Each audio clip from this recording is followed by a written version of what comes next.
prasasti ditemukan tertulis di piring emas yang digantung di dalam tempat suci Ka'bah di Mekah. Bukan Hindu, penyebutan Vikramaditya yang paling awal dan tidak terbantahkan muncul dalam karya-karya di abad 6 Teks prasasti ditemukan tertulis di piring emas yang digantung di dalam tempat suci Ka'bah di Mekah, adalah bukan Hindu kronologis, Hindu plus Isme, secara formil ada 1830 di India.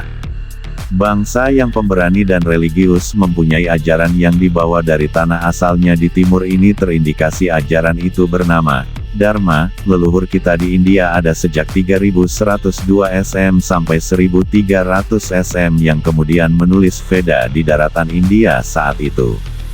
Teologi dari Dharma yang ada di Nusantara sangat berbeda dengan yang ada di India, karena di Nusantara meyakini dengan keesaan dari Tuhan. Para penganut Hindu di India yang dominan, sekte Veda, yang dipakai tidak sama dengan di Nusantara. Di India ada sekte pakai Wisnu Purana, Brahma Purana, Siwa Purana. Di antara sekte ini sudah terjadi perbedaan, di mana setiap sekte menganggap dewa-dewanya ini sebagai Tuhan yang tertinggi, polytheism.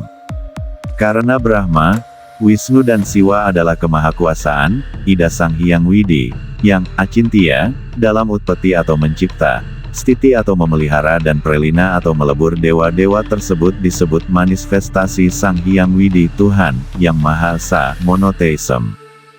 Hyang Widi Tunggal, Sangkan Paraning Dumadi, Siwa, Sada Siwa, Parama Siwa, yang Acintya itu, Sang Hyang Kersa, di mana semua itu adalah beliau yang bersifat Acintya, yang Esa, tersebut.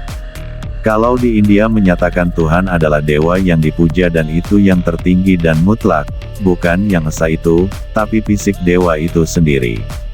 Perjalanan Dharma dari negeri asalnya Nusantara sampai ke tempat-tempat tertentu di seantero dunia ini, bersentuhan dengan tradisi-tradisi setempat juga memberikan pengaruh di tempatnya.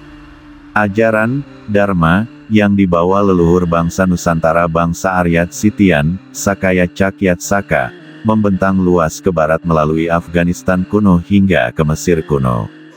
Dewa-dewa Mesir kuno terindikasi bersumber dari tradisi Sanatana Dharma. Di Mesir ada tempat terkenal bernama Siwa Temple, atau Siwa Oasis yang dalam bahasa Arab disebut Wahat Siwa, bahasa Koptik disebut Siwa, dan bahasa Barbar, Isiwan. Teks prasasti ditemukan tertulis di piring emas yang digantung di dalam tempat suci Ka'bah di Mekah, adalah bukan Hindu kronologis, Hindu plus Isme, secara formil ada 1830 di India. Sedangkan penyebutan Vikramaditya yang paling awal dan tidak terbantahkan muncul dalam karya-karya abad 6 Prasasti itu berbunyi, beruntunglah mereka yang lahir dan hidup pada masa pemerintahan Raja Vikram. Dia adalah seorang penguasa yang mulia, murah hati dan berbakti, mengabdi pada kesejahteraan rakyatnya. Namun pada saat itu, kami orang Arab, yang lupa akan Tuhan, tenggelam dalam kenikmatan indria, bencana dan penyiksaan merajalela, kegelapan ketidaktahuan telah menyelimuti negara kita. Seperti anak domba yang berjuang untuk hidupnya di bawah cakar serigala yang kejam, kami orang Arab terjebak dalam ketidaktahuan. Seluruh negeri diselimuti kegelapan yang sangat pekat seperti pada malam bulan baru. Namun fajar dan sinar matahari pendidikan yang menyenangkan saat ini adalah hasil dari kebaikan Raja Mulia Vikramaditya yang pengawasannya yang baik hati tidak melupakan kami sebagai orang asing. Beliau menyebarkan agama sucinya di antara kami dan mengirimkan ulama-ulama yang kecemerlangannya bersinar bagaikan matahari dari negerinya ke negeri kami.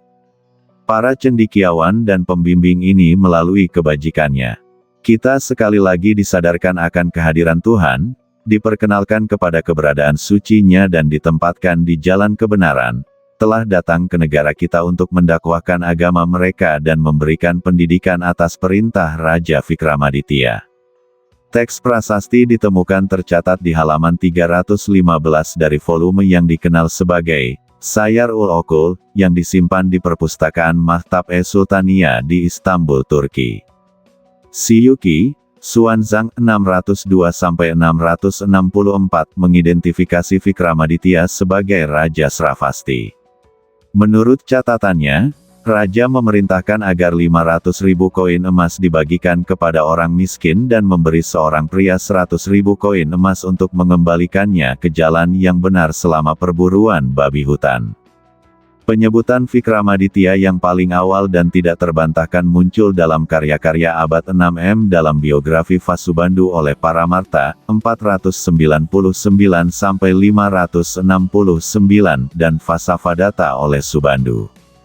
Di India, Vasubandhu dikenal sebagai guru besar Mahayana, sarjana, dan ahli debat. Ia dilaporkan telah mengalahkan filsuf Samkhya dalam debat di hadapan Raja Gupta, Vikramaditya, yang dikenal sebagai Chandragupta kedua atau Skandagupta. Di Ayodhya, yang konon memberinya hadiah 300.000 keping emas. Vasubandhu menggunakan uang yang diperolehnya dari perlindungan kerajaan dan kemenangan debat untuk membangun biara dan rumah sakit. Menurut cerita tradisional, Vasubandhu meninggal saat mengunjungi Nepal pada usia 100 tahun. Kehidupan Dharmakirti, hagiografi Tibet menyatakan bahwa ia adalah seorang Brahmana dan merupakan keponakan dari sarjana Mimamsa Kumarila Bhatta. Ketika ia masih muda, Kumarila berbicara kasar terhadap Dharmakirti ketika ia mengambil pakaian Brahmananya. Hal ini menyebabkan Dharmakirti mengambil jubah dari ordo sekolahnya sebagai gantinya, bertekad untuk mengalahkan semua bidat. Sebagai seorang siswa, ia pertama kali belajar di bawah Isvarasena dan kemudian pindah ke Nalada di mana ia berinteraksi dengan Dharmapala abad ke-6. Biksu Cina, Xuanzang, yang merupakan penduduk di Nalada antara tahun 675 dan 685, menyebut Dharmakirti sebagai guru baru. Biksu Tiongkok lain yang hidup sezaman dengan Xuanzang, Yijing, menyebutkan bahwa seorang pengelana Tiongkok bernama Wuxing, sedang mempelajari ajaran Dharmakirti di biara Telhara yang terletak tidak jauh dari Nalada, yang mengindikasikan bahwa Dharmakirti telah mencapai ketenaran sebagai seorang ahli logika di Magadha sekitar tahun 650-660 m. Sebagian besar sarjana menempatkan Dharmakirti hidup antara tahun 600 dan 660 m. Tetapi beberapa menempatkannya lebih awal. Dharmakirti dianggap sebagai orang yang mengembangkan karya Dignaga, pelopor logika, dan sejak saat itu Dharmakirti dipandang berpengaruh dalam tradisi Buddhis kelak. Teorinya menjadi normatif di Tibet dan dipelajari hingga hari ini sebagai bagian dari kurikulum dasar monastik. Tradisi Tibet menganggap bahwa Dharmakirti ditahbiskan sebagai biksu Buddha di Nalada oleh Dharmapala.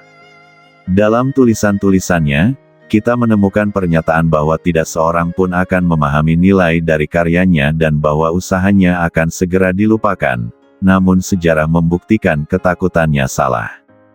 Kumarila pergi untuk belajar di Nalada, universitas abad keempat terbesar di dunia, dengan tujuan untuk membantah doktrin Buddha demi agama Weda. Ia dikeluarkan dari universitas tersebut ketika ia memprotes gurunya, Dharmakirti, yang mengejek ritual-ritual Weda. Samkhya, dalam debat di hadapan Raja Gupta, Vikramaditya, seorang maharaja yang namanya tertulis di teks prasasti ditemukan tertulis di piring emas yang digantung di dalam tempat suci Ka'bah di Mekah. Raja Vikramaditya memberikan 300.000 koin emas kepada sarjana, Samkhya, atau Samgaya, Vindhyavasa karena mengalahkan guru Vasubandhu, Buddhamitra, dalam sebuah debat filosofis. Vasubandhu kemudian menulis Paramarta Saptati. Kata Samkhya atau Samgaya tertulis di area Nalada Bihar, India, di situs stupa bernama Sariputra, dan prasasti Kalasan di Jafatvipa. Kata Samkhya atau Samgaya, tertulis di area Nalada Bihar, India sebagai berikut. Iri Nalada Mahavihariya Arya Biksu Samgasya. Literasi nama kata Sariputra. Ini jelas nama Nusantara bukan India. Teks literasi kata Samgasya ini juga terdapat pada kalimat bait ke-8 di prasasti Kalasan. Bait ke-8. Buradaksineyam Atula Data Samgaya Raja Simhena Sailendra Raja Bupair Anu Paripalyar Santatia, Samgaya. Yang tak tertandingi oleh Raja Simha dari silsilah Shailendra dan penguasa berikutnya berganti-ganti Maharaja Panangkarana. Bangunan suci-nya untuk menghormati ajaran yang telah berjalan selama 700 tahun, Farsasatai Saptabir. Maksudnya bangunan, kalasan, telah ada juga ilmu tentang Samgaya, sudah berjalan 700 tahun yang lalu. Ilmu ini pula selain Veda, yang dipelajari di Nalada India diantaranya oleh Vasubandhu di masa Raja Vikramaditya. Para pelajar di Nalada mempelajari keilmuan, Veda, Samgaya, Atharvaveda, Hetuvitya, logika, Cikitsavitya, kedokteran, Sabdavitya, tata bahasa. Dharmakirti adalah seorang sarjana asal Sriwijaya, Suvarnatvipa, Sumatera. Ia adalah salah satu pendiri filsafat logika. Setelah menerima pendidikan, ia kemudian melakukan perjalanan ke Nalada untuk menerima ajaran langsung dari Vasubandhu. Dharmakirti 610-520 SM adalah leluhur dari Suvarnatvipi. Dharmakirti 1013 M, melahirkan keturunan yang tersebut bernama Cudamani atau Culamani Tiwarmadewa, kadang disebut Cudamani Tiwarman. Candi Bungsu, di area komplek Candi Muara Takus dibangun pada abad ke-10 tahun ke-2 sampai selesai tahun ke-5 oleh Sang Hyang Datuok Culamani Tiwarmadewa, atau Cudamani Tiwarman untuk menghormati leluhurnya Suvarnatvipa Dharmakirti dan pendahulunya Dharmakirti, murid dari Vasubandhu. Dari gundukan tanah di kawasan sekitar Candi Utama Muara Takus, mereka menemukan artefak perunggu berwujud manusia berkepala gajah. Selain itu cermin perunggu yang salah satu sisinya dilapisi emas dengan presentasi mencapai 83%, artinya hampir 24 karat. Temuan lain, Vajra, juga temuan bata bertulis yang secara paleograf isinya mantra berbunyi Om Abhiknanta Kerham Patshevaha. Di dalam situs Candi Bungsu, ditemukan kotak tembaga yang di dalamnya terdapat 3 keping lempeng emas yang bertuliskan Shevaha, bermakna semoga diberkati. Shevaha adalah ucapan yang umumnya terjadi di akhir mantra. Di sisi kotak itu terdapat rabuk kremasi, tongkat dan senjata dengan hiasan permata di sisi kanan dan kiri. Bahasa lokal menyebut dengan pedang lonjong, Sulo. Om Abhiknanta Kerham Patshevaha. Ketiga kata, Ohem, Ahom, ada pada Hindu, Buddha, bukan hanya ada pada salah satunya. Ini terekam sempurna di Bali, dan Bali bukan India. Ketiga kata, Ohem, Ahom, adalah kata singkat dalam prosesi kontemplasi spiritual, sebuah kata yang mungkin juga digunakan oleh agama-agama Abrahamik, Samawi untuk menyimpulkan dan mengakhiri suatu doa dan bermakna, agar dikabulkan. Amin dalam bahasa Ibrani, modern Amen Tiberias Amen, bahasa Yunani, Amen, Amen, bahasa Arab, Amin, bahasa Inggris, Amen, bahasa Indonesia Amin yang bermakna sebagai, agar dikabulkan. Teks prasasti ditemukan tertulis di piring emas yang digantung di dalam tempat suci Ka'bah di Mekah, adalah bukan Hindu kronologis, Hindu plus Isme, secara formil ada 1830 di India. Bangsa pendatang dari tanah asalnya Nusantara di timur ini membawa Dharma sampai ke India sejak 3102 SM sampai 1300 SM, menulis Veda di sana. Hingga ke Mesir kuno, ini tampil pada teks prasasti ditemukan tertulis di piring emas yang digantung di dalam rumah suci Ka'bah di era Maharaja Vikramaditya, abad 6 Masehi. Manusia Nusantara dalam berbudaya dan berspiritual tidak berasal dari India dan menuju Timur Tengah, tapi keduanya dari sini. Dibuat Santosaba.